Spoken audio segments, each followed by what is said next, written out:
ये मुआशरा इंतहाई ख़तरनाक होता जा रहा है। अल अरबिया जो सऊदी फंडेड एक चैनल है अरबी का, उन्होंने ये स्टेटमेंट दी कि पाकिस्तान की रियासत इंतहाई कमज़ोर हो चुकी है, पाकिस्तान का न्यूक्लियर जो है वो खतरे में हो सकता है कि एटमी जंग छिड़ सकती है इस रीजन में। आज नहीं तो कल, कल नहीं तो अगले साल नहीं तो उससे अगले साल आपको उठ के आलमी ताकतें कहेंगी कि भाईजान ये न्यूक्लियर आपका हम ले रहे हैं, ये आपको हम 2% उसकी जगह पे दे रहे हैं, अब जाओ रोटी खा लो। जीडीपी ग्रोथ की बात है ना, ये कहते हैं अब देखिए इंडिया इस साल, ये एशियन डेवलपमेंट बैंक की रिपोर्ट है कि इस साल 10% वो तरक्की कर रहा है, हमारी 4% है। तो आप बताइए कि जब इंडिया 19 ये पिछले सालों में कितना तो हमसे आगे बढ़ गया, आज होकर 10.5 गुना हो गई है उनकी इकानमी।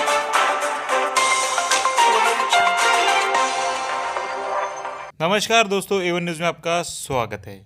आज आए हम एक और धमाकेदार न्यूज के साथ। जी हाँ दोस्तों, आप इस वीडियो में देख पाओगे पाकिस्तानी मीडिया किस तरह कह रहा है कि सऊदी का कहना है, उनकी रिपोर्ट के मुताबिक सऊदियों ने कहा है कि पाकिस्तान का जो एटॉमिक बम है वो खतरे में दिख रहा है। इन शॉर्ट कहा जाए तो सऊदियों का कहना ऐसा है कि पाकिस्तान के पास अभी ऐसी ताकत नहीं है कि वो अपनी एटॉमिक बम की सुरक्षा कर सके और अपने देश को और साथ ही सभी देशों के लिए एक शांति का न्योता दे सके। अगर इसी बात को अगर और बारीकी से समझे तो सऊदियों का इन शॉर्ट यह कहना हो रहा है कि जो तुम्हारे पास एटम बम है उसकी तुम रखवाला नहीं कर सकते हो। पाकिस्तानी तुम्हारी की उतनी औकात नहीं कि एटम बम को तुम रखो, तुम वो एटम बम हमें दे दो, यानी कि सऊदियों को। ऐसा सऊदियों की रिपोर्ट का मॉरल ऑफ द स्टोरी निकलता है। दोस्तों ये तो बस एक चल हो रही है, इसके बाद भी बहुत कुछ चीजें होने वाली है जिस वजह से पाकिस्तान में पूरा आतंक मच गया है। दोस्तों तो पूरी जानकारी के लिए इस वीडियो को आप लास्ट तक जरूर देखिएगा। हम आपको मिलेंगे अंत में। धन्यवाद। हम अपनी 70-72 साल ज़िंदगी या पाकिस्तान की जो लाइफ स्पैन है उसके ऐसे दौर में आ गए हैं कि जहाँ ज़िंदा रहने पे अब डर लगता है।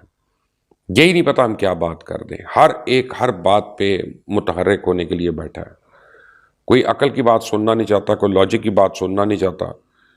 आप किसी को कुछ कह दें, पूरी एक आपके खिलाफ एक महाज खड़ा हो जाता है। लोग अदम बर्दाश्त का और अदम तहफ़्फ़ुज़ का शिकार हो गए हैं। इस मुल्क में कोई ऐसा तबका नहीं है, कोई ऐसा टोला नहीं है जो अब अपनी बरादरियों के इर्द गिर्द नहीं इकट्ठा हो रहा और अपनी स्ट्रेंथ जो है उसमें नहीं ढूंढ रहा। और जिनकी बरादरियां नहीं, उनके अपने तबके हैं। जैसे आप उलमा को ले लें, आप मदरसे के स्टूडेंट्स को ले लें, आप वकला को ले लें, आप डॉक्टर्स को ले लें, आप टीचर्स को ले लें, आप सरकारी मुलाजमीन को ले लें, कि वो भी बरादरी बन जाती है आपस की। तो हर एक जो है वो एहतजाज की सियासत पे आ गया है और हर एक जो है पगड़ी उछालने की सियासत पे आ गया, क्योंकि हुकूमत वक्त को अभी तक इदराक ही नहीं है कि वो हुकूमत में, वो तो अभी तक कंटेनर पे खड़े हैं। अब जो शब्बर जैदी ने कह दिया कि पाकिस्तान तो तकरीबन बैंकरप्ट हो ही चुका है, तो इसका फॉल आउट क्या है? आप कैसे पूरे करेंगे ये? तो इसका मतलब है ना कि आज नहीं तो कल, कल नहीं तो अगले साल नहीं तो उससे अगले साल आपको उठ के आलमी ताकतें कहेंगी कि भाईजान ये न्यूक्लियर आपका हम ले रहे हैं, ये आपको हम 2% उसकी जगह पे दे रहे हैं, अब जाओ रोटी खा लो।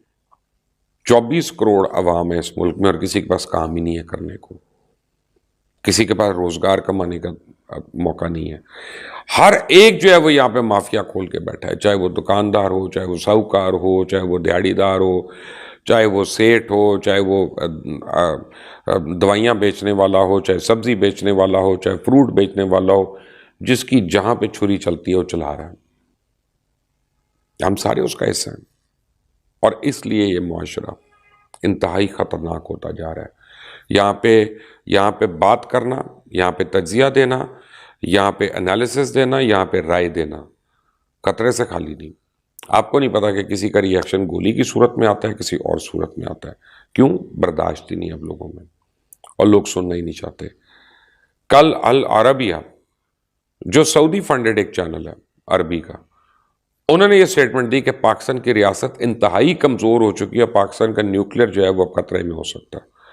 इस सऊदिया चैनल को, अगर अरबी चैनल को ये स्टेटमेंट देनी है, तो आप सोचे वेस्ट हमारे मुताल्लिक किस तरह से देख रहा है और किस तरह से सोच रहा है। कि जी हमारे प्राइम मिनिस्टर इमरान खान साहब का कहना है कि जब तक भारत में बीजेपी की गवर्नमेंट है उनसे ना तो कोई बात हो सकती है, लेकिन हाँ न्यूक्लियर वॉर का जरूर खतरा बताया है। उन्होंने कहा है कि एटमी जंग छिड़ सकती है इस रीजन में, क्योंकि बीजेपी की गवर्नमेंट है भारत में, और बीजेपी की गवर्नमेंट के होते हुए ये बहुत ज्यादा पॉसिबल है कि इस रीजन में यानी हिंदुस्तान पाकिस्तान के बीच में कोई न्यूक्लियर वॉर हो जाए। मतलब ये कि वो जो हमने एक एटम बम बनाया था, जिसके लिए भुट्टो साहब ने कहा था कि हम घास खाएंगे लेकिन एटम बम बनाएंगे, तो वो मेरा ख्याल है कि अब वो हमें चलाने वालाने का बड़ा मन कर रहा है और हम चाह रहे हैं कि जरा चला के देखें। पता नहीं चलता भी है कि नहीं, क्योंकि इतने दिन से रखा हुआ जंगमंग ना लग गया। तो खान साहब ने सोचा होगा कि चलो एक बार ये भी स्टेटमेंट दे देता हूँ कि जरा जिसे कहना है ना, सब कांपने लगेंगे भारत के अंदर। और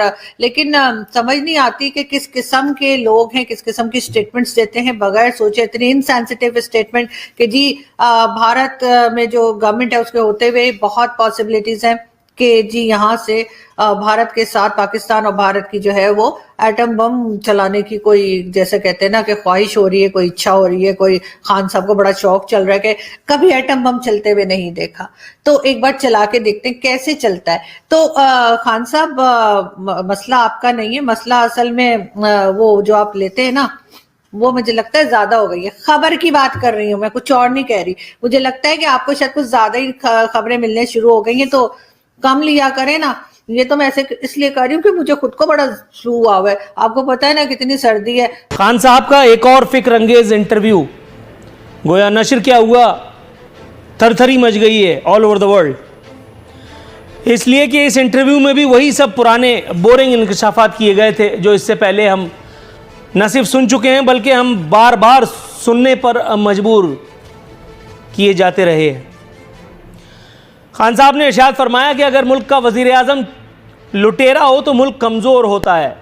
खान साहब ने इरशाद फरमाया कि जब मैंने वर्ल्ड कप जीता तो बहुत एतमाद मिला, लोगों ने सर पकड़ लिया, लोग कह रहे हैं अल्लाह का वास्ता आप इस स्टेट ऑफ माइंड से, इस फ्रेम ऑफ माइंड से बाहर आ जाएं ताकि कुछ और मामला जो है वो आगे बढ़ सकें। ये आपका वर्ल्ड कप, ये आपका स्पोर्ट्समैन दिमाग, ये हमारे ऊपर बहुत भारी पड़ रहा है। मसीहा ने शिकवा करते हुए कहा है कि मेरी कोई सोशल ज़िंदगी नहीं है। इस पर दिलजलों का इरशाद है कि आप अपनी सोशल ज़िंदगी को, सोशल लाइफ को रोते हैं, आपके आने के बाद तो यहाँ ज़िंदगी नहीं है। बड़ी खौफनाक सूरत हाल की जानिब इशारा किया है मेरे मोहतरम वज़ीर आज़म ने। कहते हैं खदशा है कि बीजेपी हुकूमत की मौजूदगी में पाक भारत एटमी जंग न छिड़ जाए। सर ये एटमी जंग कैसे छिड़ सकती है? हम तो इंटरनली ही जंग करने में लगे हुए हैं, महंगाई, कसाद बाजारी, गुर्बत, बेरोज़गारी एक्सेट्रा एक्सेट्रा के खिलाफ हम अंदरूनी तौर पे इतने इंगेज हैं। खुद अपनी हुकूमत और आवाम की बात कर रहा हूँ मैं, आपस में इतना मामलात चल रहे हैं। खुदा ना खास्ता अल्लाह ना करे जो खान साहब ने कहा अगर ये सच हो गया मेरे मुँह में खाद, तो हम कहाँ खड़े हैं सर? भाई मुझे तो जंग की कोई असरात नजर नहीं आ रही है और जंग की पूरी जवाब है कि हम आपस में जंग करें और इतनी जंग करें, इस तरह तो कुछ हमें नजर नहीं आ रहा है। हमें तो खतरा इंडिया से नहीं है, हमें तो खतरा ये नालायक, नाअहल और जो हाइब्रिड हुकूमत है इस मुल्क को, इनसे खतरा है। पाकिस्तान के अवाम को इनसे खतरा है, ये पाकिस्तानी अवाम को भूख से मार रहे हैं। तो दोस्तों ऐसे ही तड़कती धड़कती लेटेस्ट न्यूज़ सुनने के लिए हमारे चैनल को लाइक और चैनल पे नए हो तो सब्सक्राइब ज़रूर कीजिएगा। हम आपको मिलेंगे नेक्स्ट वीडियो के साथ नेक्स्ट डे पर। धन्यवाद।